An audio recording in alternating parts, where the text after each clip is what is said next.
Shalom. Puji nama Tuhan. Berbahagialah kita orang yang masih percaya kepada Yesus, karena akhir-akhir ini banyak orang sudah mulai goncang dengan keadaan. Bahkan pertemuan kemarin hamba-hamba Tuhan, saya juga kaget. Ada yang melakukan penelitian pada waktu COVID, kurang lebih berapa persen Ibu Ros? 60 ya?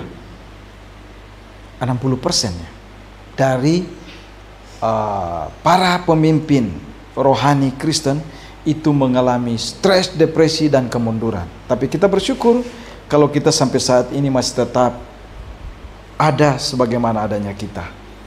Bapak Ibu yang dikasihi dalam Tuhan kita Yesus Kristus, hari ini kita masih punya tema besar, ya, bahwa Roh Kudus yang bekerja. Hari ini kita akan bahas bersama-sama memampukan gereja menjadi pemberitaan Injil. Mari kita satu dalam doa dan kita tunduk kepala. Kita minta pimpinan dan penyertaan Tuhan. Biarlah Roh Kudus akan menjelas sejelas-jelasnya bagi kita. Saya sebagai hamba Tuhan terbatas, tapi Allah tidak terbatas. Mari kita berdoa. Bapa, di dalam nama Tuhan kami Yesus Kristus, kami bersyukur dan berterima kasih kalau kami masih diberikan kesempatan diam sejenak di pelataran rumah-Mu. Oleh sebab itu Tuhan, mari Engkau mau ajarkan kami, bimbing kami Tuhan, untuk tetap boleh berjalan bersama-sama dengan Engkau di dalam keadaan yang semakin hari semakin jahat ini. Oleh sebab itu Tuhan, kami ingin untuk dimampukan menjadi gereja-gereja yang mampu menjadi surat Kristus yang terbuka dimanapun kami berada. Terima kasih Tuhan Yesus, kehendak-Mu yang jadi Bapa, jangan kehendak kami. Haleluya, amin. Bapak Ibu, di dalam nama Tuhan kami Yesus Kristus, kami bersyukur, berterima kasih ya, kalau kita ada sebagaimana adanya kita. Bapak Ibu, kembali lagi, gereja di sini sebenarnya yang ditujukan, kata gereja itu sebenarnya bukan bangunan, tapi kembali lagi kepada setiap kita yang percaya kepada Yesus. Itulah gereja. Gereja secara person kita. Bagaimana gereja itu bisa bertumbuh, bagaimana gereja itu bisa berkembang, bagaimana gereja itu bisa diberkati dan memiliki apa yang telah dijanjikan oleh Allah di dalam Kristus Yesus dimiliki oleh gereja itu. Jadi gereja secara pribadi kita. Karena kata Kristen, Christ in someone, Kristus hidup dalam kita, itulah gereja. Maka itu kalau kita lihat gereja mula-mula itu bukan bangunannya, tapi gereja mula-mula itu di mana 2-3 orang berkumpul di satu rumah, itulah gereja. Karena gereja itu nama Tuhan diberitakan, nama Tuhan diagungkan, nama Tuhan dinyatakan lewat gereja itu. Jadi kalau yang sekarang disebut dengan gereja yang wah, megah, kumpul banyak orang, tapi orang-orang yang datang ke sana kalau kita lihat, maaf, seperti mall aja. Habis ibadah pulang. Bahkan belum tentu yang satu yang kiri kanan saling kenal satu sama yang lain. Bisa saja di tempat itu saling say hello, seolah-olah rohani, tapi begitu di luar gitu ya. Tapi bersyukurlah di El Syama nggak ada. Semua dari kiri kanan, semua senyum tuh manis-manis saja ya. Cuma pagi ini itu saya baru mau katakan, istri saya kok belum senyum, tapi udah senyum juga. Jadi ternyata semua menarik, termasuk Bang Nafe kan. Lihat begitu gitu, waduh senyumnya luar biasa. Nah, tapi saya mau katakan, hari ini kita belajar kenapa dan mengapa gereja itu harus menjadi pemberita Injil.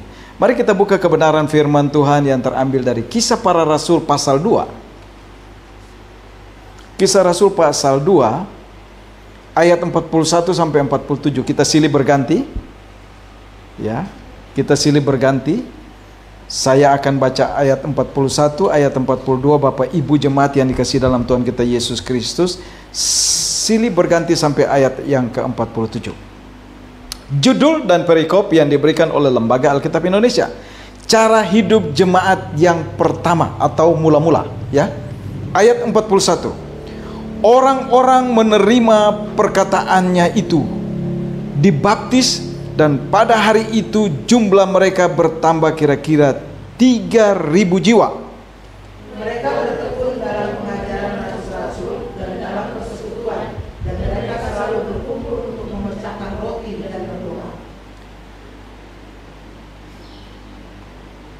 Ketakjuban melanda semua orang sebab rasul-rasul itu mengadakan banyak mujizat dan tanda.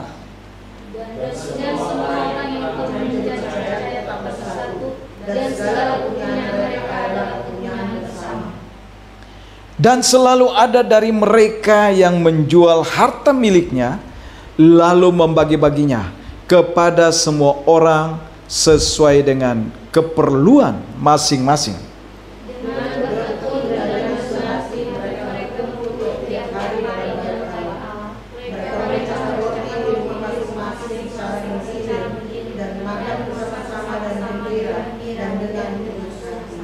Ayat 47 kita baca bersama-sama. 2, 3, 4.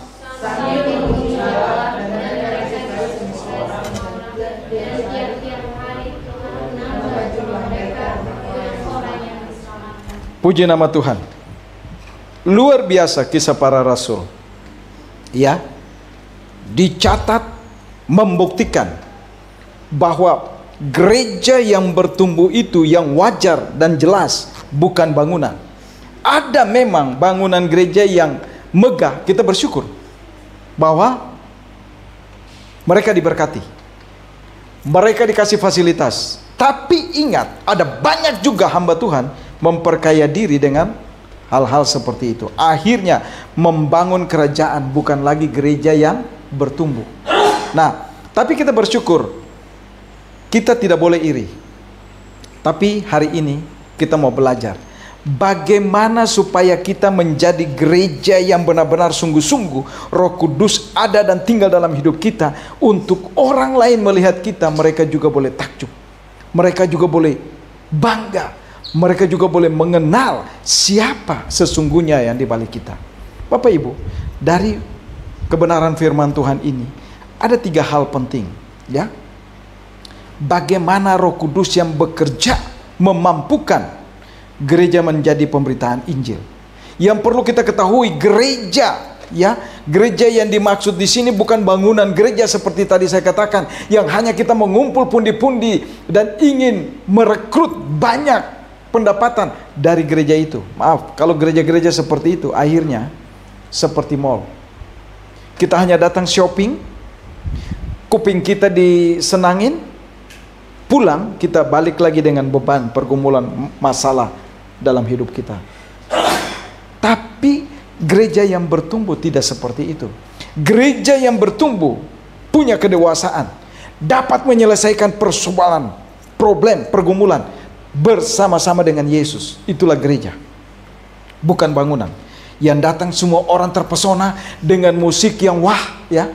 Maka itu saya kemarin katakan buat teman-teman, kami kalau tidak ada pemain musik, kami tidak harus mesti gerasa krusuk mencari. Gereja mula-mula itu tidak pakai musik. Dan saya katakan buat teman-teman kemarin bahwa kami pernah buat KKR hanya kesembuhan lewat pujian, bukan musik yang wah. Tapi puji-pujian waktu kita naikkan buat Allah, Allah bekerja. Orang lumpuh pun jalan.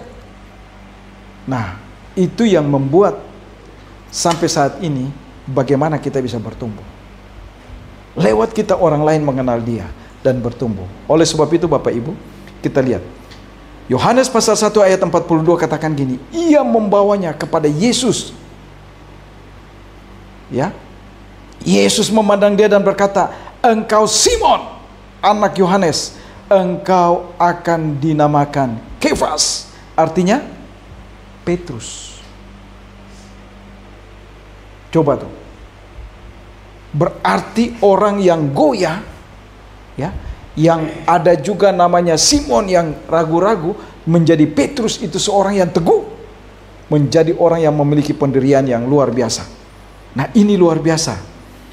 Ia merupakan murid yang sangat bersemangat dan lantang, juga salah satu kerabat terdekat Yesus, seorang rasul dan sokoguru gereja. Kalau kita lihat di Galatia 2 ayat 9 dikatakan, dan setelah melihat kasih karunia yang dianugerahkan kepadaku, maka Yakobus, Kefas, dan Yohanes yang dipandang sebagai sokoguru jemaat berjabat tangan dengan aku dan dengan Kami pergi kepada orang-orang yang tidak bersunat dan mereka kepada orang-orang yang bersunat. Jadi inilah gereja.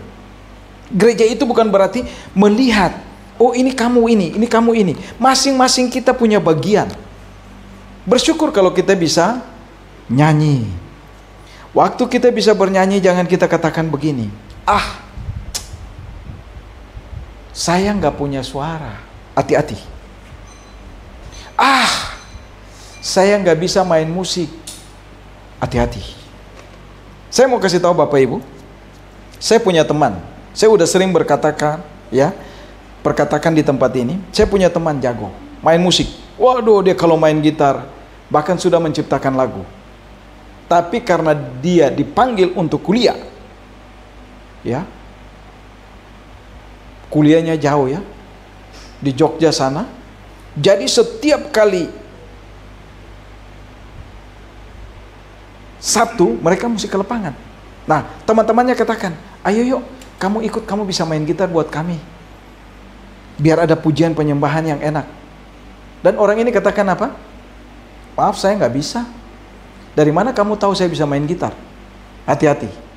Kalau kita punya talenta dan kita mau menjadi gereja yang bertumbuh, gereja yang menyenangkan hati Tuhan, lakukan apa yang terbaik dengan apa yang tidak kita miliki. Tuhan akan tambahkan. Bahkan dia bilang, Pak Yan, pokoknya nanti pas liburan kita siap-siap. Yang penting cari studio rekaman, kita rekaman. Oke, saya bilang. Waktu dia tidak mengambil kesempatan itu, apa yang terjadi Bapak Ibu? Waktu dia mau main gitar lagi, udah nggak bisa. Ada nggak jadi pertanyaan buat kita? Kenapa dia nggak bisa? Bapak Ibu tahu, talenta yang Tuhan berikan, talenta itu juga Tuhan ambil. Waktu dia mulai pencet itu senar gitar, itu seperti disambar strom 220. Nangis dia. Shock. Akhirnya apa? Stres, depresi. Drop out dari sekolah. Bahkan sampai saat ini kita tidak tahu lagi di mana ujung pangkalnya. Nah, tapi mari kalau kita lihat gereja yang bertumbuh dan gereja yang istilahnya dimampukan menjadi pemberita Injil, apa yang menjadi milik kita, lakukan. Saya bersyukur, saya tidak pernah bermimpi untuk menjadi hamba Tuhan. Tidak. Cuma 2 cita-cita saya. Bapak Ibu mau tahu? Kalau nggak mau tahu nggak apa-apa, saya nggak usah cerita. Tapi kalau mau tahu saya cerita. 1, orang Ambon tuh senang karena memang lautan, senang jadi pelaut. Tapi bukan seperti itu lagu itu Siapa bilang pelaut mata keranjang? Enggak. Cita-cita saya itu bagaimana bisa mengunjungi setiap daerah di Indonesia, bahkan kalau bisa dunia ini, bisa melihat bagaimana indahnya ciptaan ciptaan Allah dunia ini tapi nggak kesampaian. Yang kedua apa? 1, mau jadi artis tapi nggak jadi-jadi juga. Bersyukur jadi artis kamar mandi. Maka itu istri saya kalau udah dengar musik, kamu nyanyi dong, kamu nyanyi. Saya bilang, emang saya bisa nyanyi?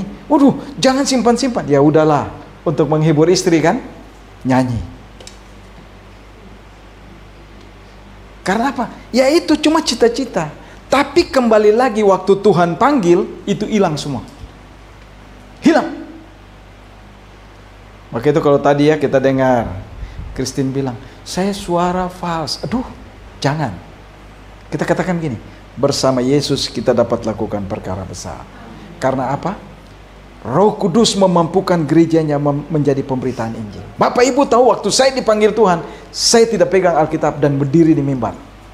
Bahkan waktu saya mau terlibat dalam tim pelepasan, teman-teman bilang, ya kamu belajar aja sendiri. Lah, gimana belajar?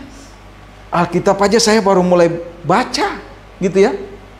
Dulu punya Alkitab tapi nggak pernah baca. Sekarang begitu bertumbuh, lah bagaimana belajar sendiri? Tolong ajarin dong trik-triknya. Wah, belajar sendiri. Waduh, Akhirnya saya cuma bilang apa? Tuhan,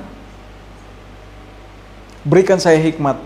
Dan yang kedua, saya mau dipakai oleh Engkau Tuhan, sebagaimana Engkau lakukan itu dalam hidup saya. Setiap hari dalam seminggu itu, 4 hari saya kasih buat Tuhan puasa. Dan Bapak Ibu tahu, nggak ada apa-apa yang saya punya. Tapi begitu saya cuma menjadi resepsionis, tahu resepsionis ya? Kalau gedung-gedung gede kan, ini bukan gedung gede, ini tempat pelayanan yang kecil. Tapi nggak ada orang yang suka mengatur jadwal dan mengangkat telepon. Ya udah, saya menawarkan diri, bolehlah. Tapi tolong kasih tahu, kata apa yang saya harus sampaikan sebelum saya tanya orang itu mau apa-apa dan berikan jadwal. Oh, katakan aja, shalom, selamat pagi, apa yang bisa saya bantu? Oke, saya hafal tuh. Mulai. Kenapa kamu ketawa? Saya duduk di belakang meja sambil hafal. Begitu telepon, mau angkat telepon, gemetar. Ya karena kembali lagi, bukan bidang saya. Dan saya tidak pernah diajar seperti itu. Di jalan ya saya diajar, orang melihat muka saya colok matanya, gitu kan. Orang yang keras ya saya tonjok, gitu kan. Tapi begitu telepon bunyi, angkat, ya teman angkat.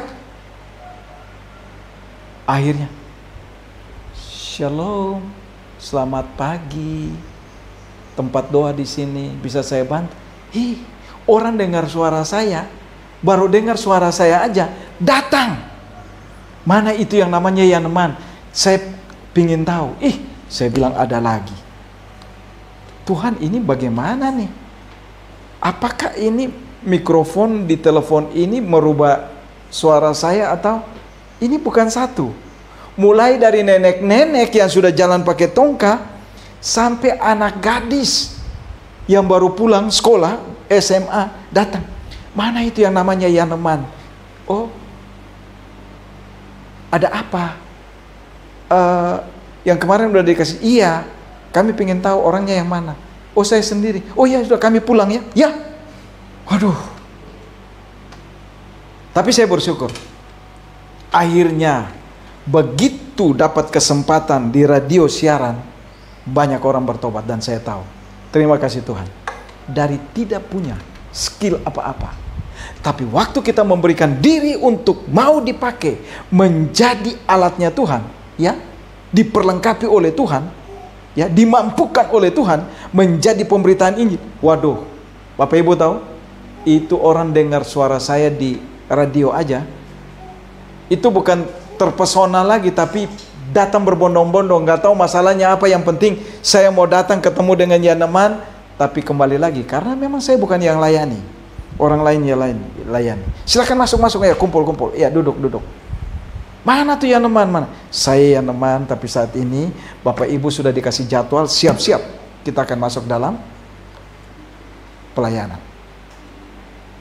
Mulai dari shalom, selamat pagi, selamat siang, selamat sore. Ada yang bisa saya bantu? Orang bertobat. Bukan cuma di situ. Tuhan mampukan lagi. Mulai apa? Tuhan berikan hikmat. Doain orang, bisa. Lah ada orang yang doktor dari Amerika datang. Siapa kamu? Gini pokoknya gini pun. Iblisnya berdiri. Kamu hitam, botak, jelek. Keluar. Kalau enggak saya bunuh. Orang itu dikejar sama orang yang manifestasi. Begitu saya cuma katakan, diam, diam. Kok ada lagi? Lah orang itu udah senior. Bisa ya? Udah 2. Dan bersyukur waktu kita katakan, mau Tuhan, mari perlengkapi saya. Kita lihat ya, banyak hamba-hamba Tuhan dalam perjanjian lama itu, dipakai Tuhan itu mereka tidak bisa berbicara. Mereka tidak tahu apa yang mereka mesti sampaikan. Tapi waktu mereka sambut panggilan Tuhan, mereka diperlengkapi luar biasa. Bahkan dipakai luar biasa. Amin. Ya, mari. Roh Kudus yang bekerja memampukan gereja menjadi pemberitaan Injil. Jadi kita ini adalah gereja. Dengan kehidupan kita ada banyak orang mengenal siapa Yesus. Mau atau tidak mau. Yang pertama, langsung dari sumbernya. Waktu kita menjadi orang percaya, kita mempunyai sumber yang jelas.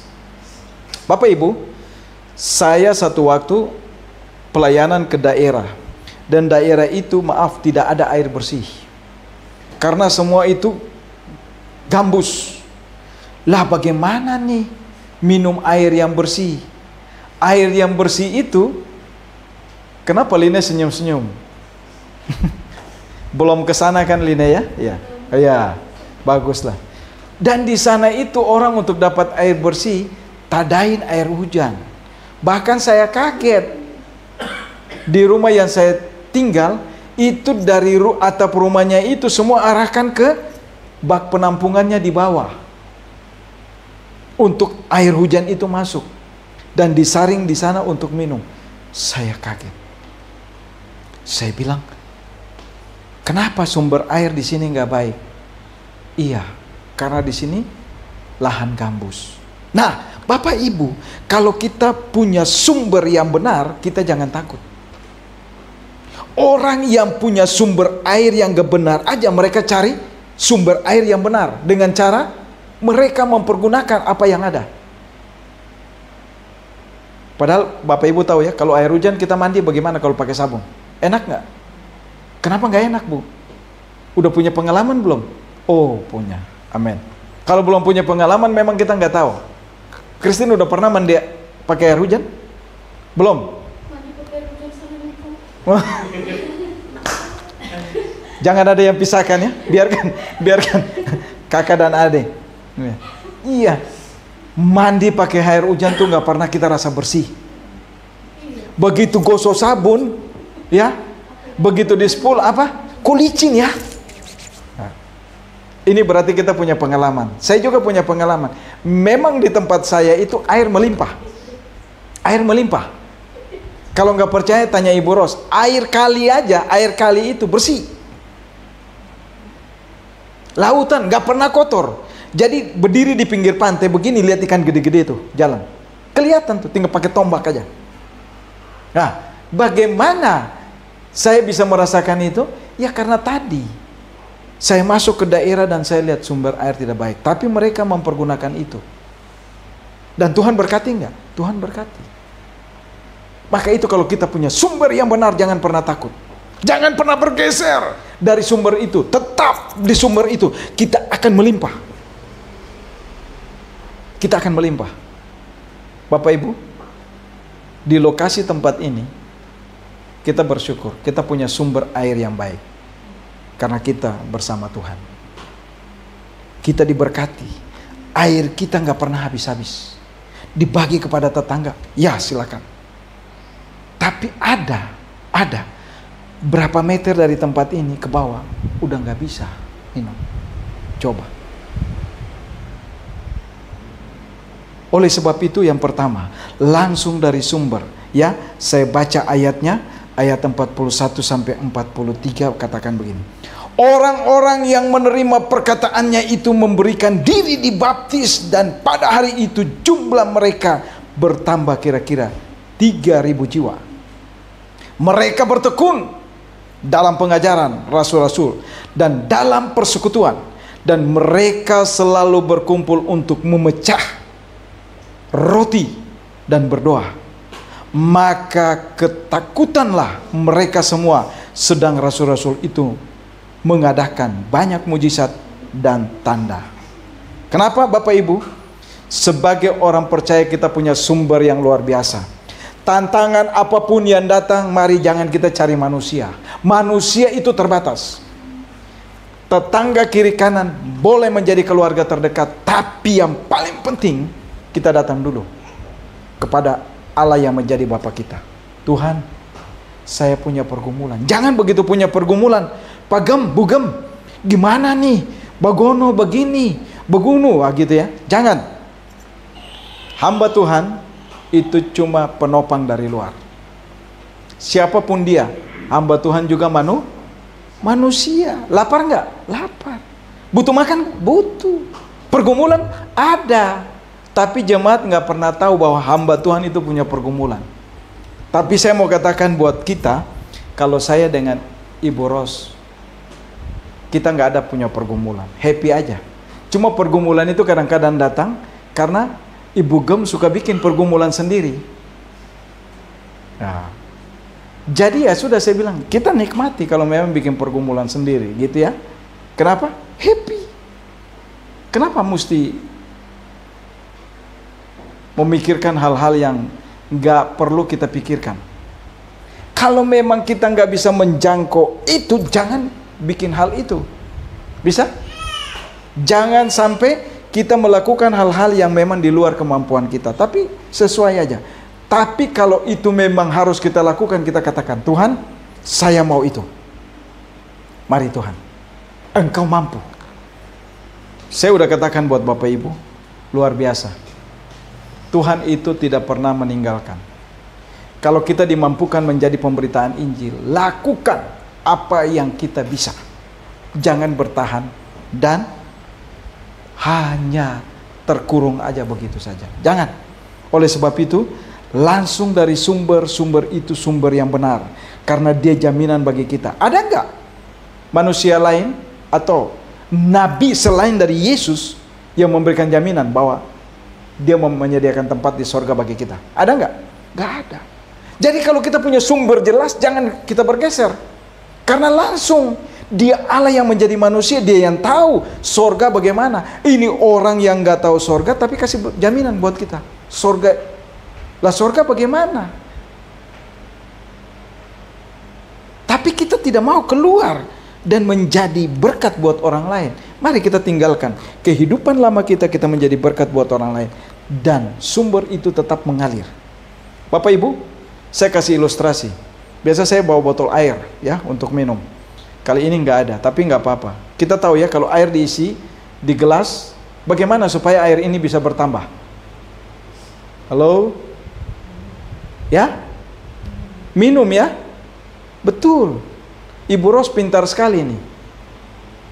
Kalau kita nggak minum, perlu ditambahkan lagi nggak air dalam gelas itu? Nggak perlu. Tapi waktu kita minum, air itu bertambah. Nah kalau sumber itu mengalir kepada kita, mari lakukan sesuatu supaya dia tambahkan terus.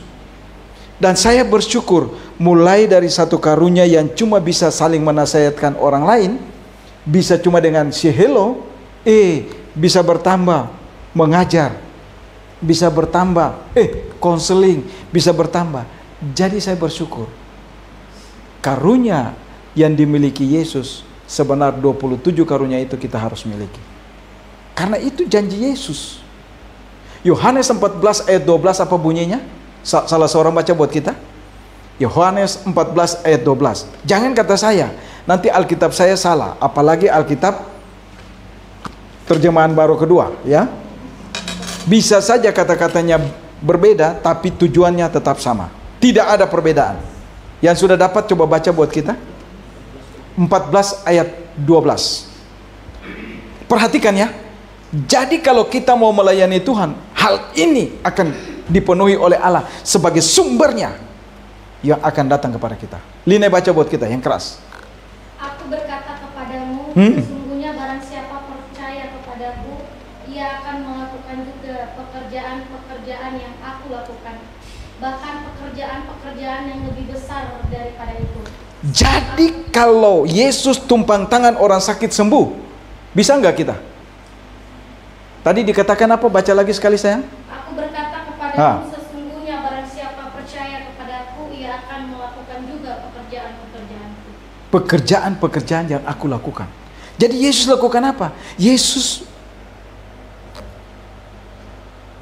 mendatangi orang yang sakit, dia doakan. Yesus memberikan tumpangan, ya. Yesus memberikan kecukupan buat orang yang membutuhkan. Semua kita akan miliki. Jadi kalau dia bisa mengusir setan, bisa nggak kita? Bisa. Bahkan pekerjaan yang lebih besar. Cuma sampai saat ini saya belum mau punya karunia menghidupkan orang mati. Karena buat saya itu nggak terlalu penting. Yang penting lewat saya ada orang mengenal Yesus, itu lebih penting. Karena apa? Kita dibentuk, diperlengkapi menjadi pemberita Injil. Jadi dengan kehadiran kita, orang yang sakit waktu kita tumpang tangan, dia ada damai sejahtera. Proses damai sejahtera dalam hidup dia membawa dia kepada pemulihan. Dan dia bisa pulih. Kemarin dengar berita teman yang sehat, baru beberapa bulan telepon, Pak Yan, nanti saya bawa orang ya, begini begono, begini begono. Begitu dengar, pagi-pagi di bawah ICU. Siang udah dengar, sudah lebih dulu ke rumah Bapa di sorga. Gimana? Kita nggak pernah tahu. Tapi kalau kita hidup dari sumbernya, kita jangan takut. Karena apa? Kita sudah mendapat tempat yang layak lewat sumbernya, yaitu sorga. Tidak perlu kita susah payah. Kita jalankan hidup kita sesuai dengan apa yang Dia inginkan. Roh Kudus yang memampukan gereja, ya. Roh Kudus yang bekerja memampukan gereja menjadi pemberitaan ini. Bapak, Ibu, Saudara, dan saya. Yang kedua, disertai dengan tanda-tanda dan mujizat. Tanda-tanda dan mujizat, jangan pernah kita berpikir begini, aduh, gimana ya? Kalau ada orang kerasukan, boleh nggak? Ya kalau memang nggak ada orang di situ dan ada kita di situ, jangan takut. Jangan takut. Tumpang tangan aja di kepalanya. Kalau umpama orang itu saya ada di situ dan orang itu pria, saya taruh tangan di dadanya. Dan saya berdoa buat Allah di dalam Kristus Yesus. Orang itu akan lepas. Amin. Nggak perlu takut. Tanda-tanda ini menyertai setiap orang percaya. Jadi nggak ada orang yang percaya itu tidak memiliki tanda-tanda itu. Cuma apa? Kita nggak mau untuk terjun di sana. Kita nggak mau diperlengkapi oleh Allah. Kita tidak mau menjadi pemberita Injil yang benar-benar 100% dari sumbernya. Yang hanya mau apa? Diisi. Banyak teman-teman isi. Saya baru dengar lagi tuh, ada teman tiba-tiba punya gelar di depan udah doktor. Wih, hebat. Ya nggak apa-apa lah, karena memang mereka suka mengajar, ya saya pikir diperlengkapi baguslah. Tapi buat saya, siapapun kita, mau atau tidak mau, sebagai orang percaya, kita harus siap menjadi pemberita Injil. Bukan harus menyampaikan, kamu harus bertobat, kamu enggak. Orang punya masalah datang, apa masalah kamu? Sambil tangan kita sentuh dia dan katakan dalam hati buat Tuhan, Tuhan, jamah, berikan apa yang menjadi jawabannya Tuhan, dalam nama Yesus. Nanti kita lihat, orang itu akan mengalami. Tapi kalau kita tidak pernah datang kepada sumbernya, sulit. Maka itu, tanda-tanda itu menyertai orang percaya itu gampang dan mudah kalau kita mau. Tapi kalau kita nggak mau, nggak apa-apa. Tuhan nggak paksa. Tuhan akan memberikan kepada orang yang mau. Tadi saya katakan, saya mulai terjun pelayanan resepsionis. Tuhan tambahkan, sampai memang saya terjun dalam bidang kesembuhan ilahi. Saya nggak pernah bermimpi. Tapi ini nyata. Tuhan tambahkan. Karena Yohanes 14 ayat 12 saya amini. Kita yang percaya di dalam nama Yesus, kita mampu melakukan pekerjaan yang Yesus lakukan. Bahkan pekerjaan yang lebih besar. Ini kata Yesus loh, sumbernya yang mengatakan, bukan saya.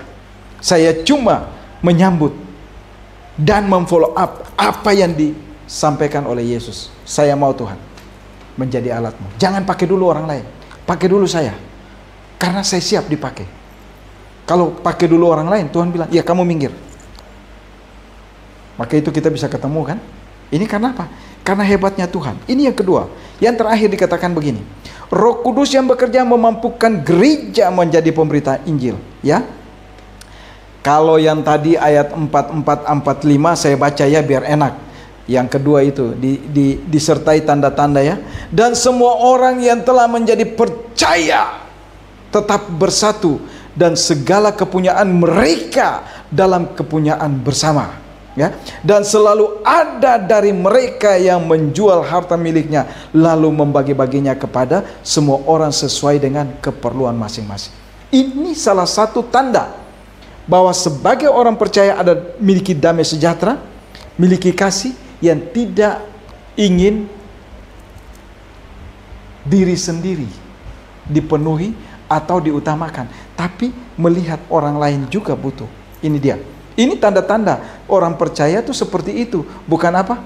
Wah, bagaimana ya supaya saya punya kendaraan baru ya. Kalau saya minta begitu, saya egois sama Tuhan. Ada orang berjanji, Pak Yan, bawa pulang aja nih BMW. Aduh, boleh nggak saya bawa pulang? Halo, ya, kalau kata teman-teman, bawa pulang aja. Saya nggak mau. Kalau saya bawa pulang kendaraan itu, saya pakai pelayanan nggak? Masuk daerah-daerah terpencil nggak? Ya, begitu mau datang ke Bapak Erno, aduh sayang nih, jalannya muat nggak ya? Aduh, nanti kalau papasan dengan mobil yang datang dari arah berlawanan gimana ya? Udah pikir. Jangan, tinggalkan. Tapi pergunakan sesuatu yang memang benar untuk kemuliaan nama Tuhan. Tuhan akan tambahkan. Jangan pernah takut. Tuhan tambahkan. Tuhan cukupi. Dia tidak akan mempermalukan karena dia sumber. Itulah tanda-tanda dalam kehidupan kita orang percaya. Yang ketiga, ya. Yang ketiga dari Kisah Para Rasul 2 ayat 46-47 dia katakan begini. Dengan bertekun, dengan sehati, mereka berkumpul tiap-tiap hari dalam bait Allah. Nah, waktu kita mencari hadirat Allah, luar biasa nih. Kalian yang masih muda-muda, kalau kalian utamakan hari Sabat, jangan takut. Ada satu firman Tuhan yang diubah menjadi pujian, itu luar biasa. Cari dahulu kerajaan Allah dan kebenarannya, maka segala sesuatu akan ditambahkan. Waktu kita jauh dari Tuhan, kita tidak utamakan hari Sabat, Tuhan juga nggak peduli sama kita. Mau nangis air mata darah pun, ya, mau jongkir balok, tikam kepala di bawah kaki di atas, Tuhan bilang, maaf ya teman, siapa lo? Kalau udah air di leher aja baru kamu butuh saya? No way. Tapi waktu kita mulai utamakan Tuhan dengan apa yang ada pada kita, Tuhan juga akan utamakan kita. Ini luar biasa. Maka itu dikatakan apa? Mereka berkumpul tiap-tiap hari dalam bait Allah. Mereka memecahkan roti di rumah masing-masing. Jadi ada apa? Jamuan kasih. Saya bersyukur kita punya jemaat kecil tapi selalu ada jamuan kasih. Ibu-ibu suka berkumpul setiap Rabu, komisi wanita saling berbagi. Berbagi firman, berbagi apa yang ada di rumahnya untuk dinikmati bersama-sama. Ini luar biasa. Jangan ketawa Ibu Ros. Tapi di situ satu langkah yang dimana kita menunjukkan bahwa kita dipakai, dibentuk oleh Roh Kudus menjadi pemberita Injil. Nah, kalau kita siap, ya, kiri kanan kita akan datang ke situ juga. Bukan lihat makanan, enggak. Tapi ada apa? Ada mujizat dan tanda-tanda di situ. Waktu mereka bawa segelas kopi untuk minum bersama, tapi saya pikir nggak mungkin ya. Kalau ibu di situ ada 10 orang, masa satu gelas kopi nggak cukup? Pasti 10 gelas kopi ya. Itu sudah diberkati. Dan Tuhan perhitungkan itu. Air putih saja, kata firman Tuhan. Waktu kita menyediakan air putih buat orang yang membutuhkan, Tuhan berkati loh. 2 kali lipat. Nah, bagaimana dengan kita? Mereka memecahkan roti masing-masing secara bergilir dan makan bersama-sama dengan gembira, dengan tulus hati. Tulus hati. Jadi Bapak Ibu, kalau ada pertemuan di rumah kita, jangan punya beban begini. Aduh, biaya lagi. Ini yang terjadi, ibu-ibu tuh suka begitu ya. Kamu tahu nggak? Ini pertemuan di rumah kita nih biaya. Kalau di sini bersyukur, Ibu Gem tuh udah tahu. Kalau begitu bilang biaya, saya bilang gampang. Dari Bank Sentral Allah ke Bank Sentral Asia sekejap. Cuma bedanya apa? Allah dan Asia. Kita ada dalam Asia kan? Tapi kalau Allah, kalau Allah mau ambil kita juga pakai tunggu nggak? Ya teman, gue mau ambil lo nih. Lu tidur ya, pakai pakaian rapi ya. Ada teman-teman yang memang dipakai rapi, mandi, ya, udah siapkan jas. Begitu tidur nggak bangun lagi. Begitu istrinya, ih jas baru, udah langsung dipakein. Itu bagus kalau memang Tuhan kasih tanda-tanda seperti. Tapi kalau ada yang seperti, maaf, ya teman ini, pagi masuk, Siang hilang, pakai tanda nggak? Halo, lagi hai ini, tiba-tiba, ingat, saya lihat Bapak Ken senyum-senyum, senyumnya manis sekali ya, membuat saya jadi iya. Amin, amin. Iya, karena apa? Tuhan panggil kita nggak tunggu-tunggu. Mari kita lakukan sesuatu buat Tuhan juga. Jangan pakai pikir-pikir. Apa yang ada keluarkan. Waktu kita bisa menyajikan dengan hati yang tulus, ayo. Bisa ya?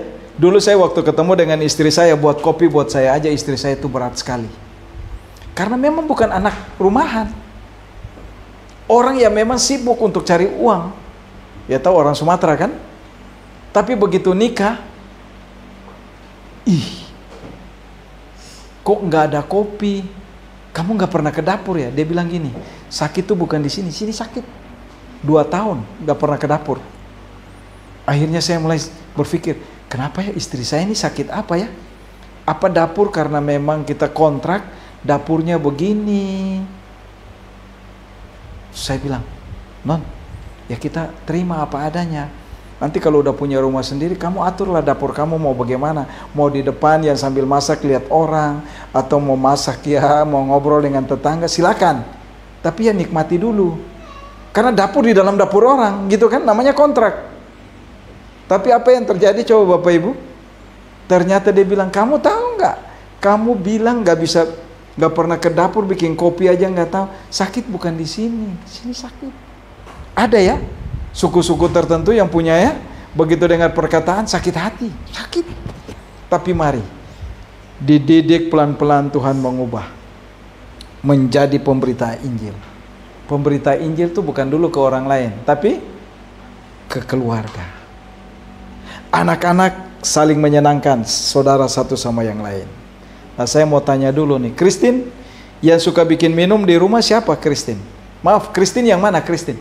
Christine? Nah. Oh, ada. Yang biasa bikin minum siapa Christine? Di rumah. Jangan-jangan kalian mau bekerja aja. Saya masih mau tarik selimut ini hujan pagi-pagi. Aduh. Bertobatlah dan balik pada Bapa. Iya kan? Pagi-pagi cari dulu hadirat Allah. Bangun pagi-pagi, cari hadirat Allah, bersekutu dengan Dia, siapkan apa yang terbaik buat kakak-kakak yang pergi cari nafkah. Cari apa? Uang. Oh, pantasan. Pantasan ada lagunya. Apa yang dicari orang? Uang gitu ya. Kalau saya nggak cari uang, saya senang cari jiwa. Bagaimana bawa jiwa kepada Tuhan, itu sangat menyenangkan. Tapi mari kita mulai dengan hal kecil. Menyenangkan sesama kita, menjadi pemberita Injil. Waktu kita bisa saling menyenangkan, ingat, kita diberkati. Tuhan tambahkan, kemampuan kita satu lagi, sukacita satu lagi. Akhirnya apa? Kita bisa bersih-bersihin rumah. Tapi pernah dengar nggak? Ada anak kos yang begitu pindah dari tempat kos, ternyata kamar kosnya itu tempat sampah. Pernah dengar nggak? Mari mulai dari hal kecil. Menyenangkan. Waktu kita menjadi pemberita Injil, jangan buat orang lain dulu. Buat keluarga kita dulu. Waktu kita bisa menyenangkan keluarga kita, luar biasa. Kita kemanapun kita diberkati Tuhan. Amin? Iya, karena apa? Saya dengar tuh, saya kaget. Itu anak wanita kos. Begitu dia keluar, maaf, sampah makanan, aduh, gelas-gelas minum, itu bertahun-tahun gak cuci. Gimana tuh? Akhirnya yang punya kos panggil orang untuk membersihkan kembali. Coba. Ini barangkali gak terjadi buat jemaat kita yang sama. Tapi saya senang jemaat kita yang sama mulailah. Kalau datang, ya, kalau ada yang basah kuyup, kamu kedinginan ya, Pak Gem sama Ibu Gem udah siapin air panas, saya bikin kamu minum ya, biar kamu hangat kembali. Kan enak kalau sesama saudara dibuat begitu. Jangan-jangan karena di rumah nggak pernah mau buat begitu, di sini, di rumah aja saya nggak pernah begitu. Kenapa di tempat di gereja saya mesti buat begitu? Oh, jangan. Itu mesti tinggalkan. Tinggalkan. Kita maju ke depan. Kenapa? Kebiasaan yang buruk mari kita diubah. Karena kita di dalam Tuhan. Roh Kudus memampukan kita sebagai gereja menjadi pemberita Injil. Waktu kita lakukan itu, Bapak Ibu tahu, ada kesaksian. Saya kalau siaran di radio, karena kesembuhan ilahi, saya bilang bagaimana Tuhan pulihkan saya. Saya cerita kesaksian saya aja, orang yang dengar nangis. Dan akhirnya datang. Kok bisa? Kamu mau cerita tentang kamu di radio? Lah kenapa memang? Wah, itu yang gak bisa banyak orang ceritakan. Lah, tapi di situ coba Tuhan pakai membuat orang lain bertobat. Amin? Iya, karena apa?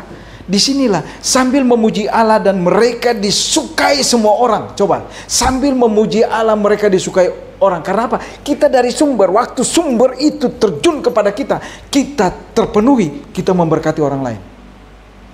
Dan kita tidak pernah kekurangan. Nah, oleh sebab itu Bapak Ibu kita perlu ingat, Roh Kudus yang bekerja memampukan ya gereja menjadi pemberita Injil. Langsung dari sumbernya, yang pertama. Yang kedua, disertai dengan tanda-tanda. Waktu kita menjamu orang dengan hati yang tulus, orang makan, orang yang sakit pun sembuh. Tadi saya lihat Bapak Erno udah mulai flu kan? Cuma saya karena udah berdiri di mimbar, tapi saya dalam hati Tuhan jamalah. Sekarang masih flu nggak Pak? Haleluya. Belum, saya baru tadi mau kasih obat air panas gitu kan, air hangat. Tapi ya puji Tuhan lah. Karena saya takut kalau bersin-bersin terus, akhirnya pulang duluan. Istrinya pulang nanti sama siapa? Iya kan? Tapi disitulah. Jadi begini, kita dari sumbernya. Yang kedua, dikatakan apa? Disertai dengan tanda-tanda. Apapun, waktu hati kita terangkat kepada Tuhan untuk orang yang membutuhkan, Tuhan jamah. Yang ketiga, Roh Kudus yang bekerja memampukan gereja menjadi pemberita ini memiliki komitmen setia. Setia itu mulai dari perkara yang kecil. Waktu saya menjadi ibu rumah tangga, saya belum punya baby, saya nggak tahu urusnya bagaimana. Tapi waktu saya punya baby, sebagai ibu rumah tangga saya mesti mandiin. Sesudah mandiin, begitu suami ke tempat kerja, apa yang saya mesti siapkan? Pasti makan toh? Mulai. Dan waktu kita mulai bikin dengan sukacita, makanan yang anak kita makan itu menjadi gizi yang luar biasa. Ibu Resta boleh kecil aja ya, tapi si kecil makin gede, iya kan? Saya nggak tahu Ibu Resta kalau gendong si kecil bagaimana. Ya, puji Tuhan. Itulah mencerminkan bahwa Roh Kudus bekerja memampukan kita menjadi pemberitaan Injil sebagai gereja. Amin.